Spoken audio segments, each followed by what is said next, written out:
Tezkor xabar: O'zbekistonda go'sht narxi MDH davlatlariga nisbatan eng qimmat ekani ma'lum qilindi. Assalomu alaykum aziz muxlis. Agarda bizning kanalimizda mehmon bo'lsangiz, bizga obuna bo'lishni hamda videolarimiz ostida bir dona like tugmasini bosib qo'yishni unutmang.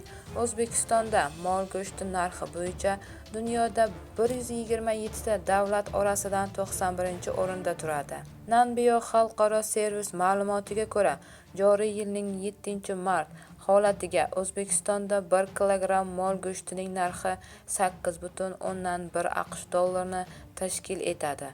Qo'shni mamlakatlarda narxlar shunga yaqin.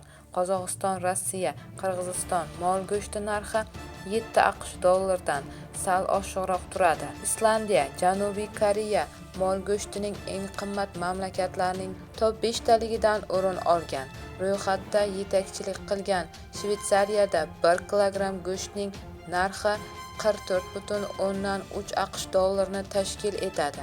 Shuningdek, Islandiyada 38,7, Janubiy Koreyada esa 28 AQSh dollarini tashkil etadi. Eng arzon go'sht Keniya 4,97 AQSh dollardan sotilmoqda. Eslatib o'tamiz, O'zbekistonda go'sht narxi 1 yil ichida 14,1% ga qimmatlashdi, deyiladi xabarda.